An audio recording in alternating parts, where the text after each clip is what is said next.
Part 1 में sentence के बारे में पढ़ लिया था। सेंटेंस में हमने assertive sentence, interrogative sentence, imperative sentence, exclamative sentence, objective sentence. Sentence हमारे 5 प्रकार के होते हैं, जिसमें से हमने पार्ट 1 में हमने असर्टिव सेंटेंस के बारे में पढ़ लिया था। उसको दोहरा देते हैं। असर्टिव सेंटेंस क्या होते हैं? असर्टिव सेंटेंस वे सेंटेंस होते हैं जिनमें किसी कार्य के होने या ना होने के बारे में पता चले, वही हमारा असर्टिव सेंटेंस कहलाता है। आज पार्ट 2 में लेके आए इंट्रोगेटिव सेंटेंस। इंट्रोगेटिव सेंटेंस किसे कहते हैं?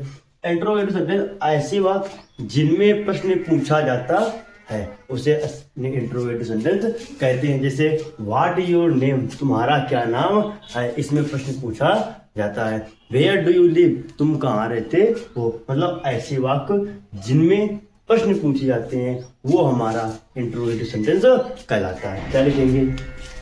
ऐसे वाक्यों में देखो, ऐसे वाक्य जिसमें प्रश्न पूछा जाता है, उन्हें इंट्रोगेटिव सेंटेंस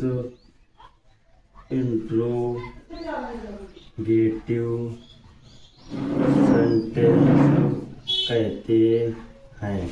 क्या कहा कि ऐसे वाक्य जिनमें प्रश्न पूछा जाता है, उन्हें इंट्रोगेटिव सेंटेंस कहते हैं। फॉर एग्जाम्पल देखते हैं। जैसे एग्जाम्पल तुमसे कह दिया जाए कि what is your name, what is your name, तुम्हारा क्या नाम है। ये हमारा क्या हो गया? Interrogative sentence. अब आते हैं नंबर 3 के चलते हैं। क्या दिया हुआ है? Imperative sentence. इम्परेटिव सेंटेंस किसे कहते हैं, उसको भी आप समझते हैं। देखो, इंट्रोगेटिव सेंटेंस क्या होते हैं? नंबर 3 क्या है? Imperative sentence. इम्परेटिव सेंटेंस की हिंदी क्या होती है? आज्ञावाचक वाक्य, आज्ञा सूचक वाक्य या आज्ञावाचक वाक्य। अब देखो, इसको पहले समझते हैं, उसके बाद लिखते हैं। इम्परेटिव सेंटेंस यानी आज्ञावाचक वाक्य, मतलब ऐसे वाक्य जिनमें आज्ञा, सलाह, प्रार्थना की जाती है, वही उसमें हमारा क्या आता है? इम्परेटिव सेंटेंस कहलाता है। क्या लिखेंगे? ऐसे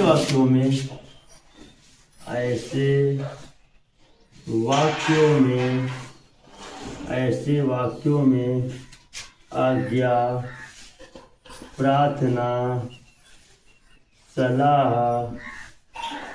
आदि का बोध होता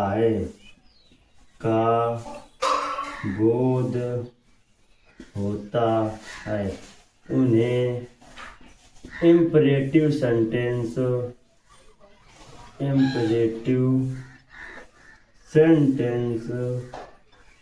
कहते हैं। क्या कहेंगे? इम्परेटिव सेंटेंस कहते हैं। फॉर एग्जाम्पल आपको कह दिया जाए कि please give me your pen, please give me your pen. यहाँ प्रार्थना का भाव हो रहा है, इसलिए हमारा क्या होगा? Imperative sentence. आओ इम्परेटिव हुआ चलते हैं नंबर 4 में। Exclamatory sentence. एक्सक्लामेटरी सेंटेंस क्या होते हैं? जल्दी से आप लोग इसके साथ लिख सकते हैं। इसके बाद एक्सक्लामेटरी सेंटेंस की ओर चलते हैं। Exclamatory sentence. अब देखो, एक्सक्लामेटरी सेंटेंस क्या होते हैं? नंबर 4 की ओर क्या है? एक्सक्लामेटरी सेंटेंस यानी इसकी हिंदी कहेंगे विस्मय सूचक वाक्य। क्या कहेंगे? विस्मय सूचक वाक्य। अब इसको भी समझते हैं। विस्मय सूचक वाक्य ऐसे वाक्यों में सुख, दुख, हर्ष आदि का जिसमें बोध होता है, वह हमारा एक्सक्लामेटरी सेंटेंस कहलाता है। क्या कहेंगे? ऐसे वाक्यों में सुख, दुख, आश्चर्य, घृणा आदि का इसमें भाव हो, वह हमारा एक्सक्लामेटरी सेंटेंस कहलाता है। क्या कहेंगे? ऐसे वाक्यों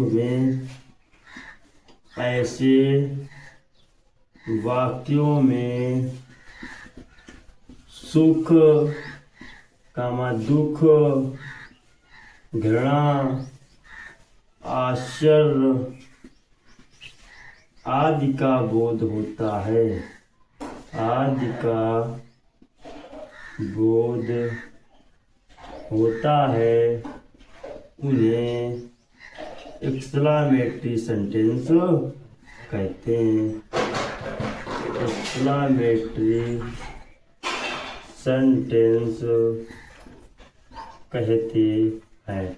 5 एग्जाम्पल आपको बता दें, जैसे एक तो इसमें एक नोट पॉइंट भी लिख सकते हैं। इसमें नोट पॉइंट क्या है, इसका एग्जाम्पल लिखते हैं। नोट पॉइंट इसमें ये है कि इसमें आपको एक्सक्लेमेशन मार्क जरूर मिलेगा।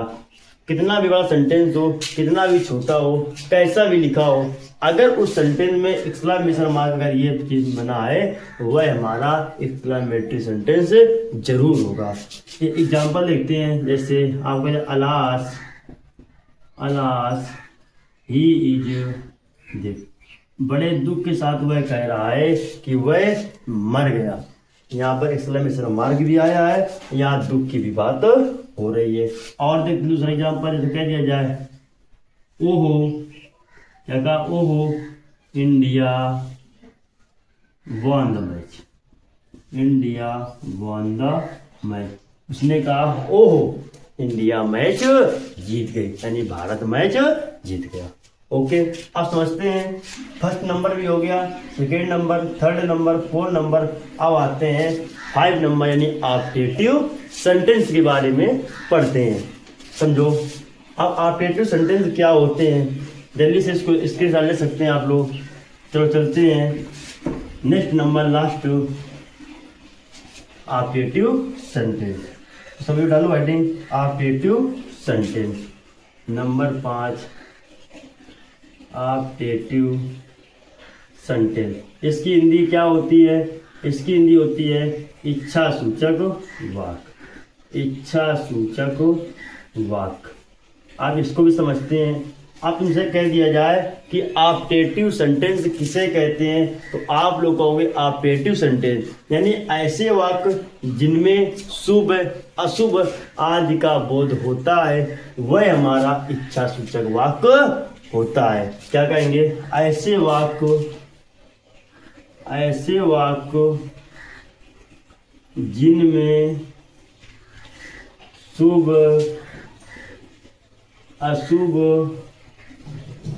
शुभ अशुभ आदि का बोध होता है, उन्हें कहते हैं ऑप्टेटिव सेंटेंस,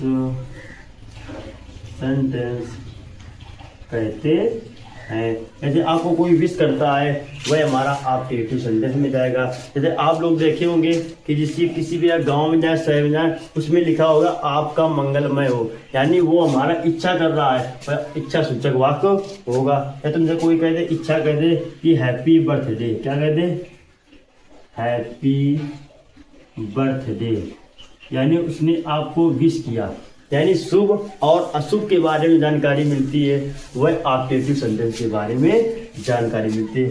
इस तरह पार्ट 1 और पार्ट 2 में हमने सेंटेंस के बारे में बहुत ही बारीकी से समझ लिया और नोट भी कर लिया। अब आपको पार्ट 2 में सब्जेक्ट और प्रेडिकेट के बारे में समझाया जाएगा, तो आप लोग जरूर इस वीडियो को देखेंगे। मिलते हैं नेक्स्ट वीडियो में, तब तक के लिए जय हिंद।